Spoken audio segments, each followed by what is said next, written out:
The topics and opinions expressed on the following show are solely those of the hosts and their guests and not those of W4WN Radio, its employees, or affiliates. We make no recommendations or endorsements for radio show programs, services, or products mentioned on air or on our web.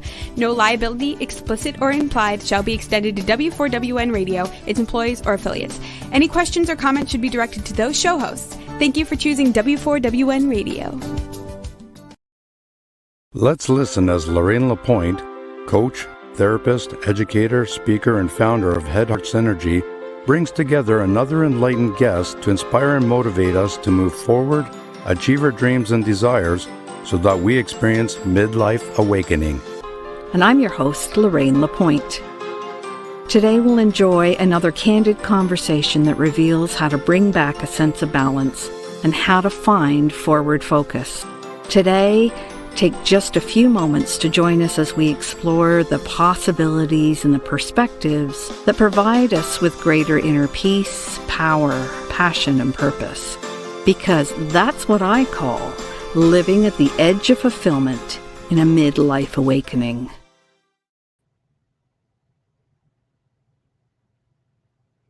Oh, hello and welcome to all of you, wherever you are in the world. You know, Edge of Fulfillment is an opportunity to explore what's keeping you on the edge and how others have found a way to go beyond to experience greater fulfillment in their lives. And, you know, recently I noticed, I was talking to my friend Jenny, and I noticed that whenever she went to visit her sister, she would cut the visit short somehow and not talk too much about it afterwards. And being the curious sort that I am, I wondered what was going on. So with a little gentle sleuthing, this is what I learned. Jenny's sister lived in a really cluttered space. The H word wasn't really used, but it certainly could have been by the sounds of it, because when you walked in her sister's front door, you had to turn your body to shuffle past the piles of bags and boxes that were waiting just inside there. And although her sister's physical space was plenty large enough from the description, it seemed like there wasn't much of a square inch even of emptiness. Every surface had dusty knickknacks, and Jenny said there was literally no place to sit down.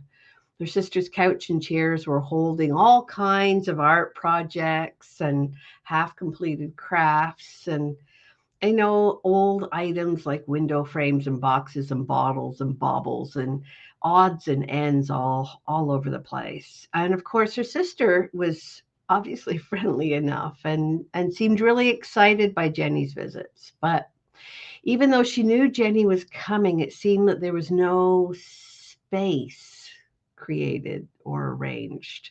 And Jenny spoke about her sister with a wistful air, as if she was an empty space herself who existed in this sea of knickknacks. And each piece sounded like it held a tiny fragment of her soul. You know, we discover that it's one reason that it's hard to connect with someone if they're not all there and together and focused. And her sister's environment felt constricted and tense and unwelcoming, she said. And so as soon as she arrived, she felt like it was time to get out again. And so why am I telling you this story? What's it got to do with you? Well, it occurred to me that although each of us occupies a different amount of space and we choose what to put in it, that we all have exactly the same space, time, in our day. Just like the odds and ends we collect in our home, we also fill our time doing this and that. We can make our lives so busy, there's little room for anything new to come in, anything to come and visit us, to sit down, to stay a while in our lives. And that might be missing something really good. But the good news is that though we can take a time to look around, we can often in the year take a little opportunity to take stock and decide in our lives what needs to stay and what needs to go. So before setting your sights on a new project or a dream, often People they get an idea for something new in their lives, and they get the desire and the excitement. But I think it's important to create a welcome space for that. And in today's show, we're talking with our guest about the what, the why, and the how of letting things go. And by the way, for those I haven't met before, I'm Lorraine Lapointe, and I'm the host of this live radio and talk for TV program. And I'm here each week on the Edge of Fulfillment to explore and expand our thinking about how we can best show up in the world. Because, like our guest, I work with many wonderful people who've reached a point in their life when they're ready to release feelings of stress and overwhelm. They're ready to strengthen their sense of inner trust in themselves so that they can have a greater impact in the world. They can move from the edge of fulfillment and go beyond and into fulfillment. But before introducing our guest, you'll want to know that at any time today, if you have questions or comments, or you choose to like the broadcast, you're encouraged to share that, because you can create an opportunity to make life better for someone else in the world. Your comments, likes, and shares mean that my company, Head, Heart, Synergy, will provide access to a day's clean water wherever it's needed most in the world through b1g1.com. And this means that when you comment or ask a question or listen even to the podcast, you are helping someone else live better. And I want to thank you. I want to thank you for helping me to help others. And so before we take this short break, go ahead, or during this short break, go ahead and invite friends and family to join us here on the Edge of Fulfillment through Head, Heart, Synergy, either the Facebook fan page or through W4WN, that's the Women for Women Network Radio. And stay tuned. We will be right back.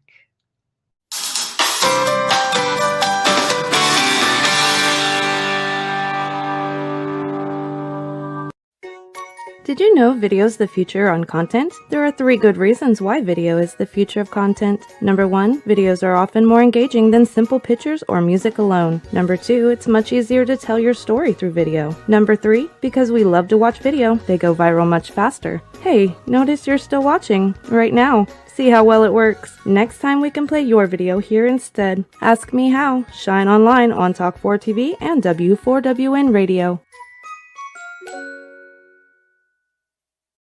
Hey, are you looking for a brighter future? Wishing for greater calm, clarity, and confidence? What if you knew an inside job was the answer? Your mission: stop the inner burn. Gain mental fitness so you get more out of life. Imagine in about 15 minutes a day for just 6 weeks. Come on, we'll show you how.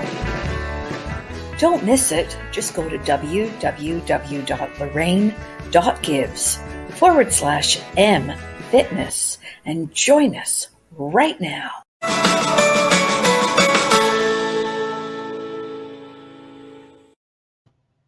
Hey, welcome back. Let's recap.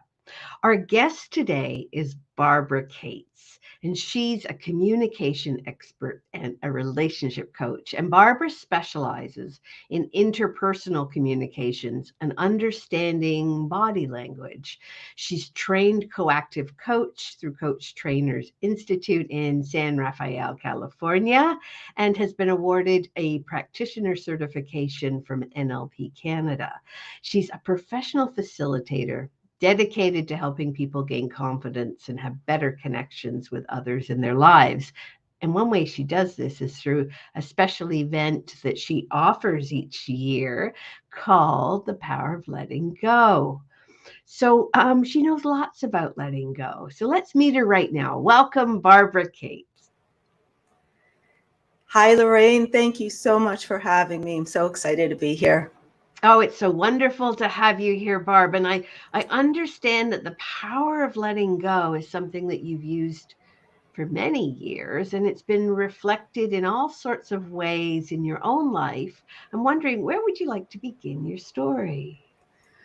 Well, Lorraine, I was listening to your intro and about your friend going to her sister's place and letting go. I actually wanted to tell you a story. A number of years ago, when I was looking for my house, I went and I don't know how many houses I saw. And I decided I wanted to be in one specific area on one street. And on the street, there was a couple of different styles of house, but for the most part, the back split that I wanted to buy, there were a number on the street that were for sale. So I could, kind of go in and compare and what have you. And it really was truly amazing. The structure was the same, meaning the physical house configuration was the same. The energy was completely different in each one of them. And there were some that I went into that were open and spacious and warm and welcoming, and you just wanted to sit down and have a cup of tea and just kind of take it all in.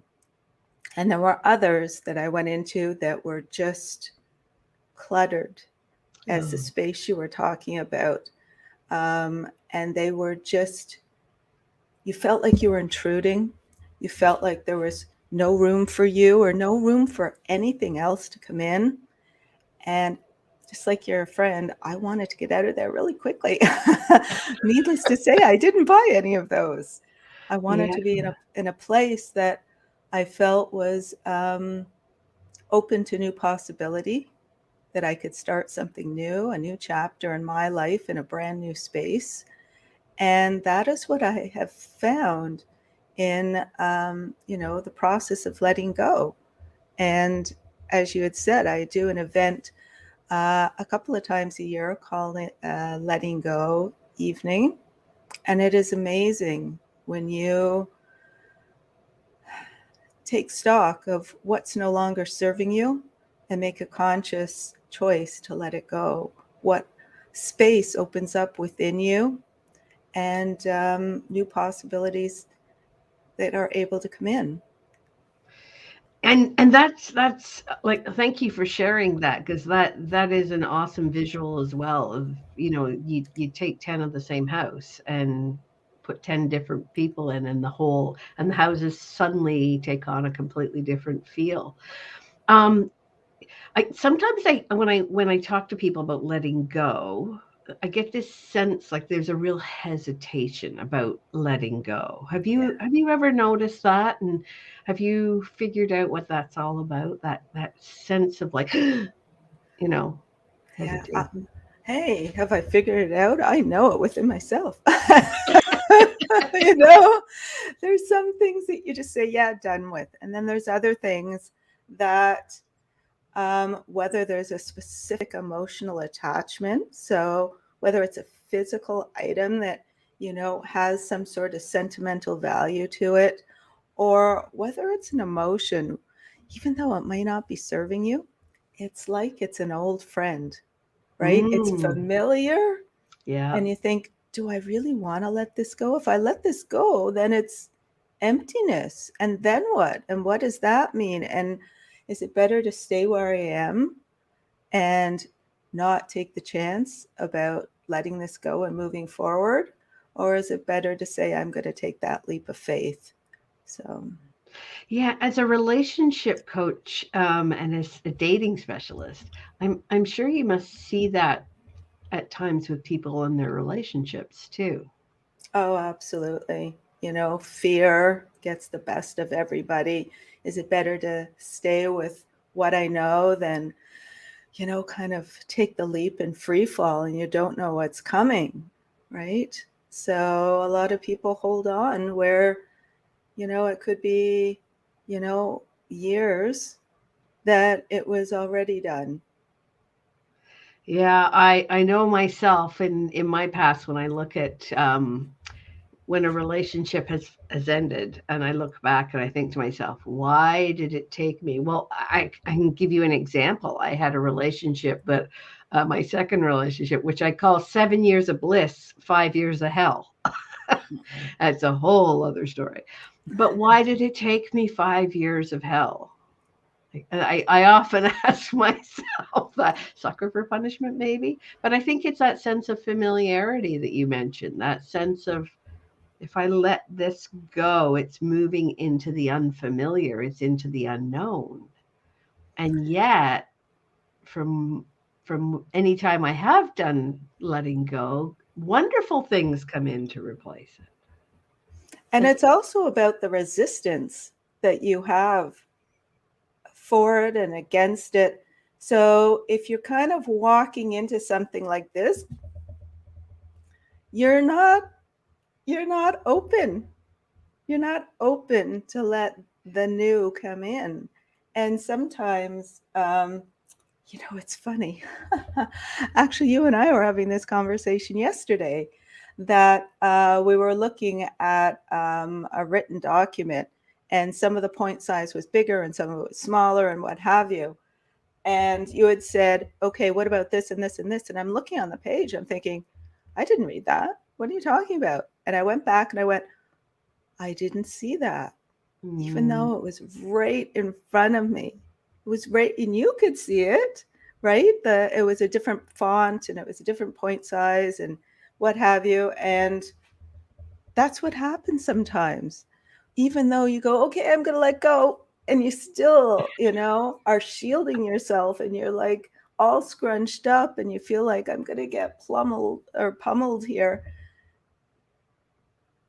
You're not allowing the newness, the goodness, the nextness to come in. I had a friend and a colleague who was just so good at this. She was amazing about letting go and making space and making room for what she wanted to show up. So I was at her house one day, and she said, "You want a glass of water?" I said, "Yeah, that would be great." She said, "Okay, it's just in the, grab the glass. It's just in the cupboard beside you." I opened the cupboard, and there was an empty shelf. And I thought, oh, well, maybe she's cleaning her cupboards out and she's just took some dishes out or what have you. And I just said, "Oh, are you doing some spring cleaning?" And she said, "What do you mean?" I said, "Oh, there's an empty shelf." She said, "Oh, yeah." And she didn't say anything else. And how odd to have an empty shelf. Yeah. And I said,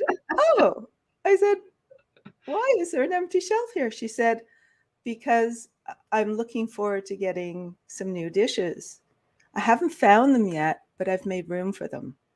Oh. And it was just so, mind expanding, because I thought, how many of us sit with openness? Because, life abhors a vacuum, right? As soon as we make space, we kind of want to fill it with something, right? As opposed to just leaving openness so that we are ready to receive that new thing, idea, person, what have you, to come into our life. And it's an uncomfortable feeling. It's a little bit fearful because you get a bit anxious because, we're a society of doers and moving forward. Okay, what's next? What's next? Right? As soon as you finish something, you're onto something else, what have you. A lot of us, maybe not all of us, they probably have a much more peaceful existence. But it really was mind expanding for me. And I just kind of looked at the empty shelf, and I looked at her, and she looked at me like, what? Right? Not odd to her at all. She knew what was going to be there. Even right now, I recently moved and I'm in a new place. And as you can see, I have some empty walls. And I'm okay with my empty walls because I'm waiting for the right artwork to show up where I'm like, oh, that's it. I'm so excited. It's going to look so great there. And it's going to look so awesome. But I've left room for what I would like to have come into my life. Well, I remember having a conversation with a gal a few years ago, and one of the things that she said is, I haven't had a relationship with someone in several years, and she was really wanting a relationship. Yeah. And one of the things that I asked her, I said, so if, and it happened to be a man that she was interested in, I said, so if he walked in the door right now, is there room in a drawer for his stuff? Yeah. Have you opened a spot up for his toothbrush? Like, is there a place in the shower that he can put his soap? Or is he forced to move in on top of all of your stuff? And Is he, shoehorn himself in. yeah, is he forced? And I don't mean move in, like you don't just meet somebody and move them in, but metaphorically in your life, are you leaving space? Like somebody said to me, I want to start dating. And I said, and I'm sure you've asked this question too. Well, how many nights a week have you got open? Or is your calendar so full? Where are you gonna put that? Or I want a new friendship. Today a lot of people are lonely. Lots of stuff is, a lot of disconnection with people.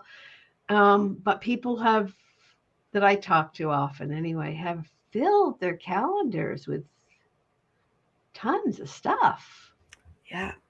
And do they have space for, that connection, that friendship, that Yeah. it's a Like really I said, big question, isn't it? It's letting go. Once you start peeling the onion on letting go, it's a much bigger opportunity, and I'm going to call it that. It's an opportunity because I think for me, I fall on the side of like the not hoarding, but holding on to things far too long, just in case, And that in itself, I do a lot of intergenerational trauma. And one of the things that I noticed about myself was I was living under a set of rules that were actually my grandmother's, because she went through the war and things were very, scarce. So you not only if you got something, you got one for you and one for your neighbor because they wouldn't have it either.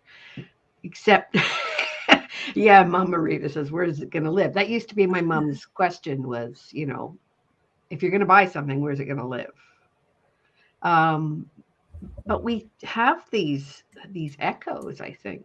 I don't know if that's true for you as well, but these echoes of like you need stuff and it's got value and you never give it away. And it's really a bit of a belief that needs to be tweaked. absolutely. As I said, we're a society of like constantly emotion. So the thought of stopping and just leaving room is a bit, but now what am I going to do? It's like the first time, I don't know if you have ever meditated. I'm sure you have, or your listeners have meditated. I've been meditating for over 20 plus years. And the first time you do it, it's scary that you're thinking, quiet my mind. What do you mean, quiet my mind? Right. And, typically our minds are like monkeys in a forest, in the rainforest, and they hear, and they're jumping from branch to branch and branch to branch. And that's what our inside of our minds are. And that's not our natural state of being. Our natural state of being is actually calmness, quietness. And, over the years of meditating, my mind craves peacefulness now. So I can be present with other human beings with all the back chat and chitter chat in the back of my head, so I can truly be present in a conversation, listening openly to another person. And that takes letting go of the chatter in your mind and clearing out all of your, sabotaging thoughts, right? Yeah. So That is the gift. That is the gift of coaching, isn't it? it absolutely is. How many of us in our normal everyday lives have someone completely focused on the things that we think, say, and believe for How does any that length of make you time? feel? Doesn't Mm. that make you feel like, oh my goodness, like someone's actually listening to me, like really, truly listening to me, as opposed to, because, as you had mentioned, one of the things I do has a lot to do with communication. And 90% of the time, we are stuck in our own mind, having conversations with ourselves, and often they're not good, flattering conversations. They're very negative and, self-sabotaging. And if you have one person 90% of the time in their head, and another person 90% in their head, trying to have a conversation with each other, and they're like, I just am not connecting with the other person. Well, you're not present, they're not present. Like, how are you supposed to be in a connection together, right? Yeah. And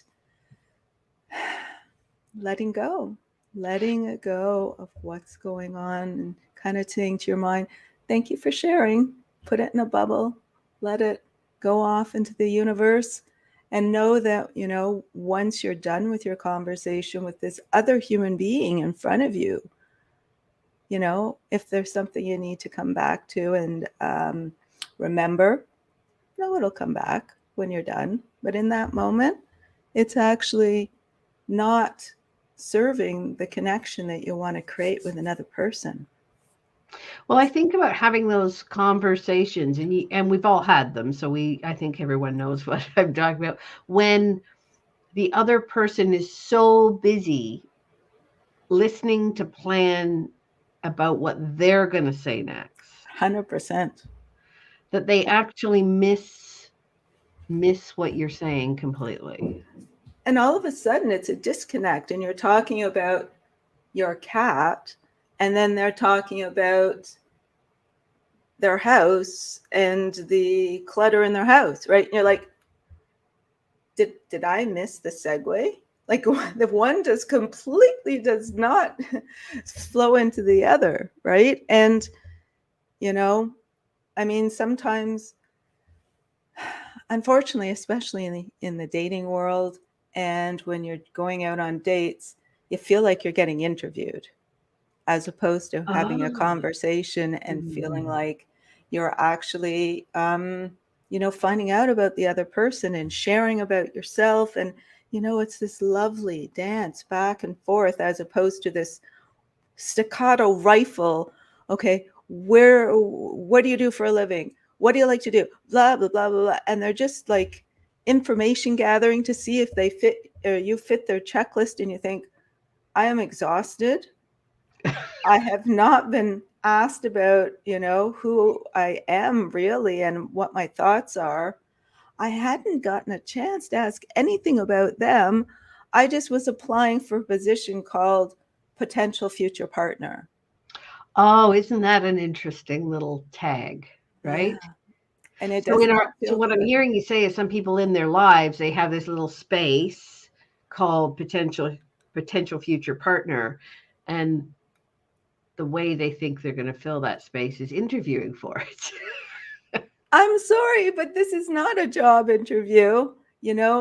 People are not computer programs where you've got a flow chart. If yes, then this. If no, then this. Like, as much as some people just want to say, just give me the blueprint. Let's get on with it. It's like, you're dealing with interpersonal dynamics, and you are part of that.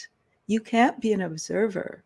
You need to be part of that conversation and share about yourself.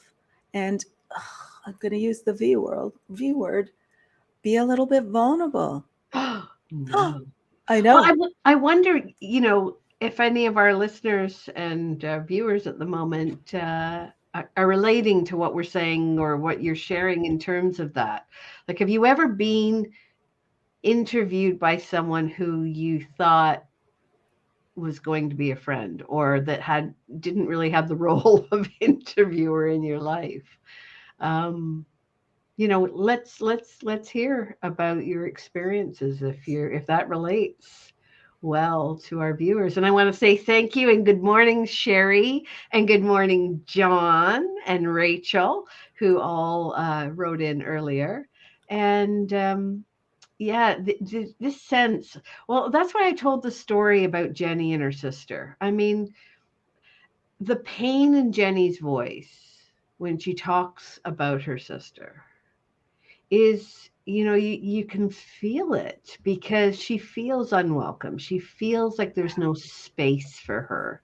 And yet she desperately wants to spend that time. And I'm thinking about dating and I'm thinking about relationships. And I know that that's your specialty.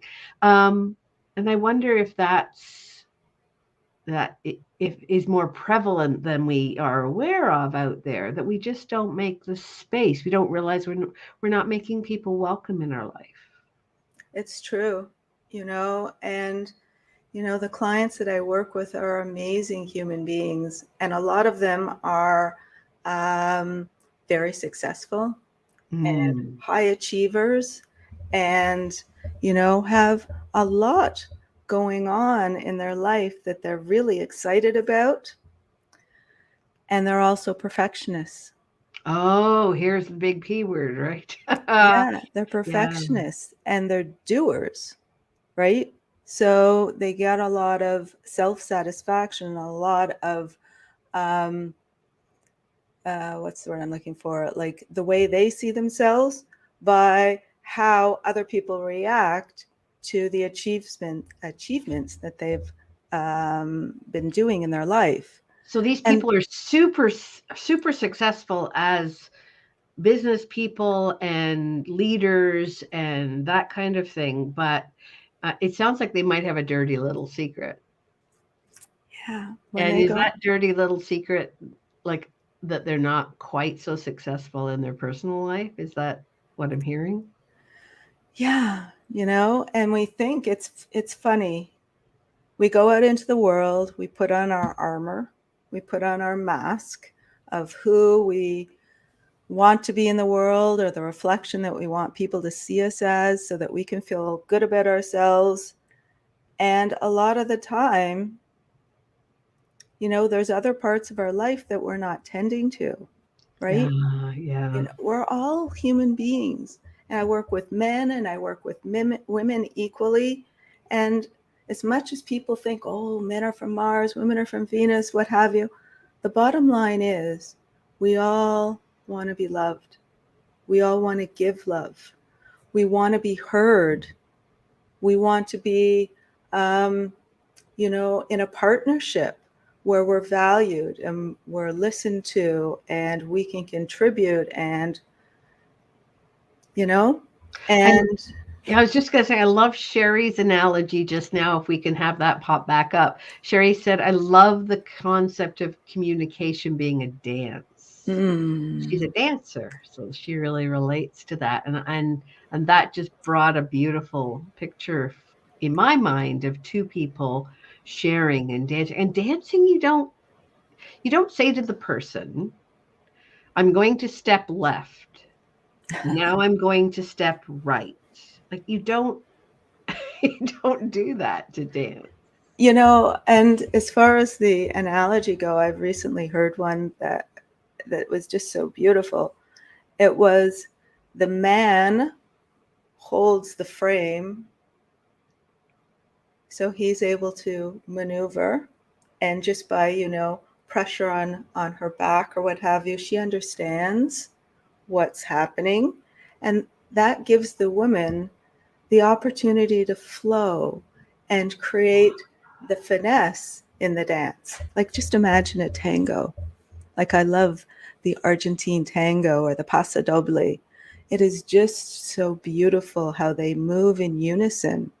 And it's not one person, if you think of going back to that analogy of being in a interview feeling kind of date, where it's just like, imagine that as in a dancer. If one partner is just moving, and the other one's like, what's going on? What's going on? Right?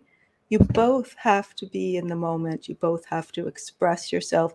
You both have to have trust in the next flowing movement, right? Yeah, and you need coming back to space again, and you need space to move.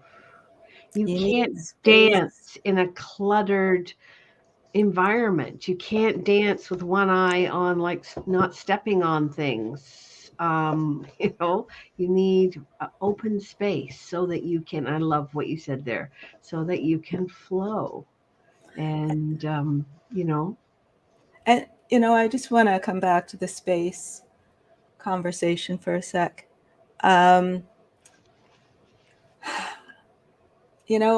Think about your bedroom. Think about, maybe you've got a king size bed, but you store a bunch of stuff on the other side of the bed. Right? Where is your potential partner supposed to come into your life? As well as I had said at the beginning, the energy in your home, you want it to be welcoming. And I was watching a program with Marie Diamond, who is a feng shui expert. And one of the things that she does is she goes into homes of people that are single, that want relationships, and she looks around the house, and she can do this like just intuitively in her sleep. She'll look around the house and she'll say, I see what the problem is. And feng shui for relationships within the house. Is that what I heard you say? Correct.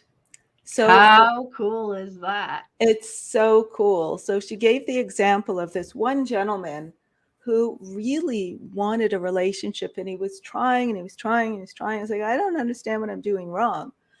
And she said, do you see that picture on the wall? And he said, yeah, that's a picture of me when I was a bit younger. I really liked that picture, but it was only half of him, and he was looking this way and you could only see part of him.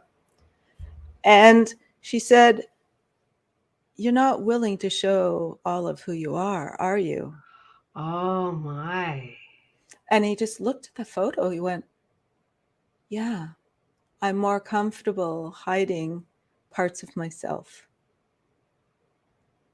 And she said, okay, are you willing to work on that from the inside out? And we'll work on it from the outside in your space. We're getting rid of that picture, and we're going to put up a picture of two lovers that are looking at each other with such love in their eyes that you want to cry just looking at it, in the happiness and joy. So, letting go is a two-part thing. It is what happens internally affects the external, and the new opportunities, and within your relationships, the new people that are coming into your life.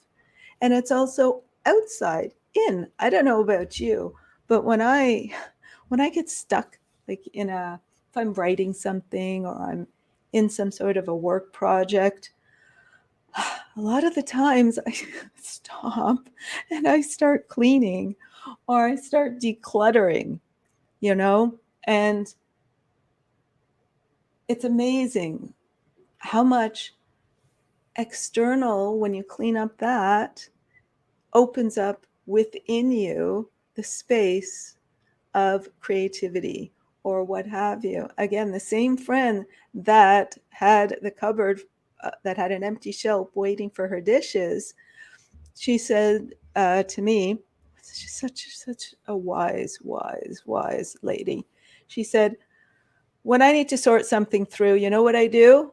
And I said, what do you mean? Like when I'm trying to process something and I need some new clarity, I get down on my hands and knees and I just wash the floor. Like, what? She says, it gives me a lot of grounding. It gives me a lot of feeling of being in motion, of actually doing that motion, of scrubbing my space. Scrubbing my space. I don't know if you've ever heard that term when it comes to making room for the new. You need to scrub your space. And literally, I mean, she was a very literal person, and she was quite spiritual. And she said, sometimes things are just literal if you just listen and look, right? So, yeah, and that actually reminds me of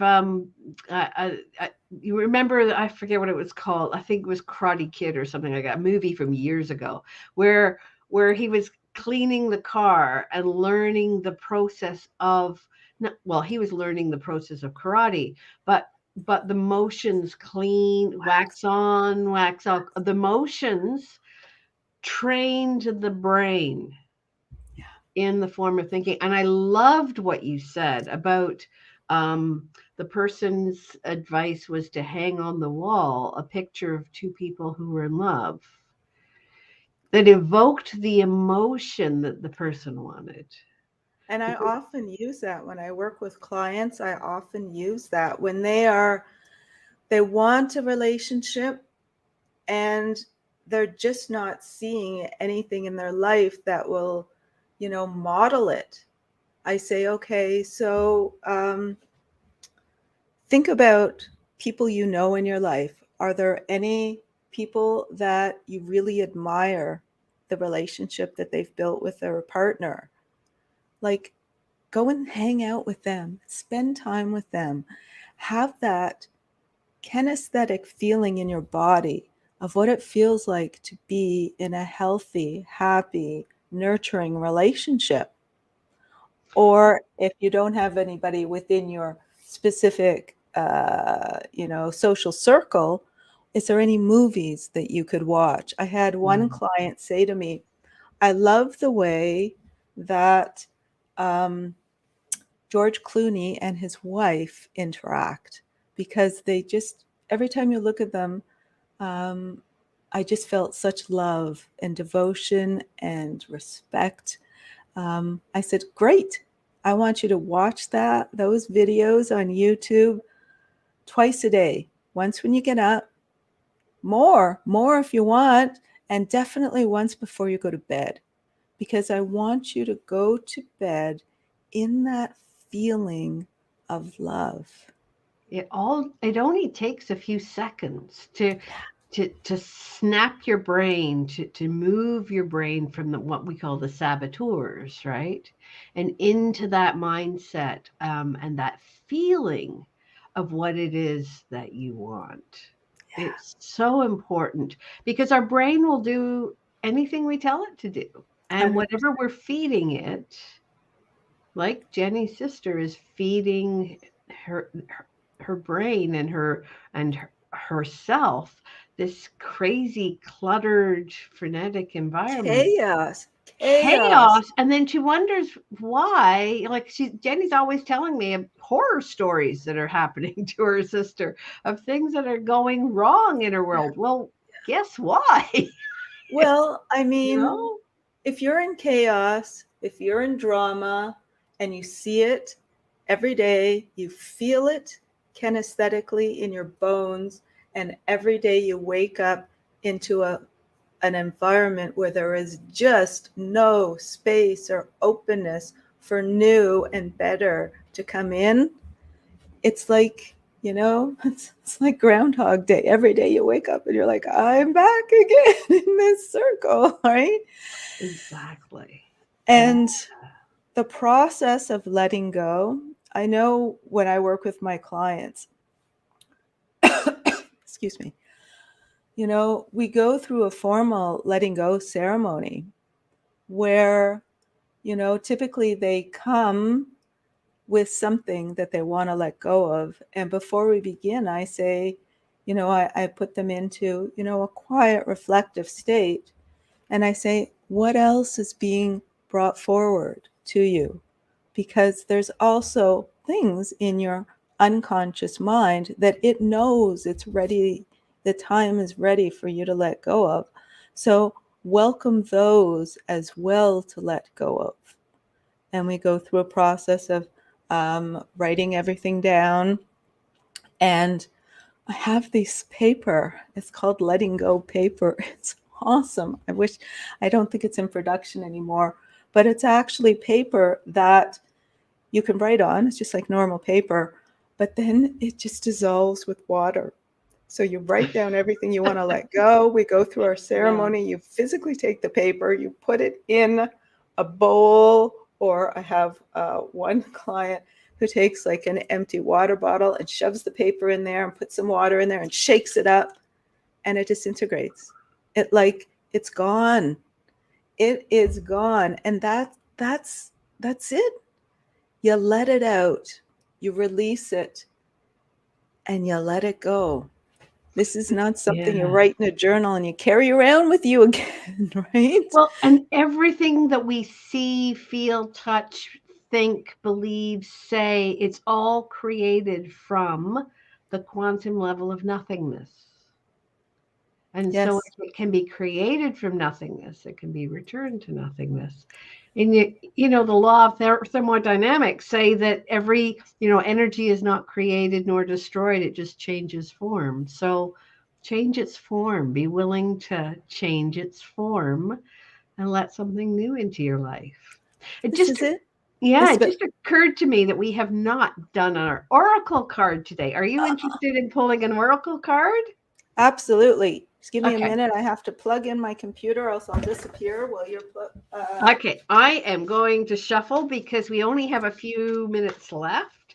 So I'm just going to shuffle the cards, and the first one that pops out, I will consider that to be our oracle card. And there it is. It just jumped into my lap. So the oracle card that just jumped into my lap today, I don't know if we can zoom in on this one. I think it's called a merry motive. Oh, that's most appropriate. I don't know. Can we see that one? A merry motive. And it's interesting because it looks like a laundry line with stars pegged onto it. Oh, yes. And Sherry says she has paper like that burns right up. You write on it and it just burns up, which is awesome too. So our oracle card that says a merry motive. And I can see that our time is short, so I will hop to reading it. Says, you've set an intention and you've begun to move a goal. You feel compelled to keep going, but do you know the why behind the drive? Oh, just what we were saying. Choose to be in the flow. Surrender the mess and the muck to a higher power rather than trying to mess it or to sort it out yourself. So that's exactly what we're talking about. Where you place your focus, because that's where energy flows. Open yourself to the flow that is all around you. If you're unsure about your motives, and your results will be unclear. Dig deep, understand your why, and have space so that your motive is merry and joyful and clear, honest and true. How congruent is that with what we're talking about? That's awesome. Yeah, the world is a friendly place. So the world is a friendly place. So if you've got some clutter in your life, then be willing to let it go and see what takes its place. See what you introduce instead. And Barb, we have about a minute or so left. Is there something that you have not said that you'd like to say, or you have a parting thought for our listeners and watchers?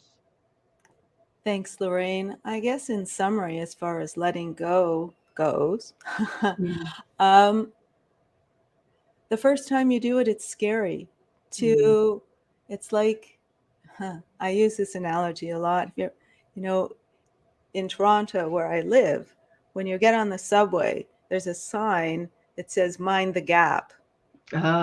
So, as you're getting ready to get on the subway or the metro, as people call it in other parts of the world, there's a moment where there's like this little gap between the train or the platform and the train, and you can look down and there's this gap. So there's a moment as you're stepping onto the train where both your feet are off the floor and you're like in suspended animation over the gap. I So love that analogy. yeah, so Yeah. letting go is it's like that. It's like you're standing holding on to something that doesn't serve you anymore, whether it's mental, physical, emotional, and then you got to let it go and mind the gap as you're getting ready to go to the other side of what's there, and the openness and the newness and the new beginnings and the new chapter. Oh, thank you for that, Barb. That is just an awesome way to end our show. And I want to thank you for all of your wisdom and your sharing, and remind our listeners and viewers to mind the gap. So thanks so much, Barb. I am your host, Lorraine Lapointe. This has been Head Heart Synergy's Edge of Fulfillment. And I'm reminding you that at the edge of fulfillment, there's always a choice, like minding the gap. Stay on the edge and get what you've always got, or become just a little courageous and open that space, that gap, and get what you really want. And we'll see you next week.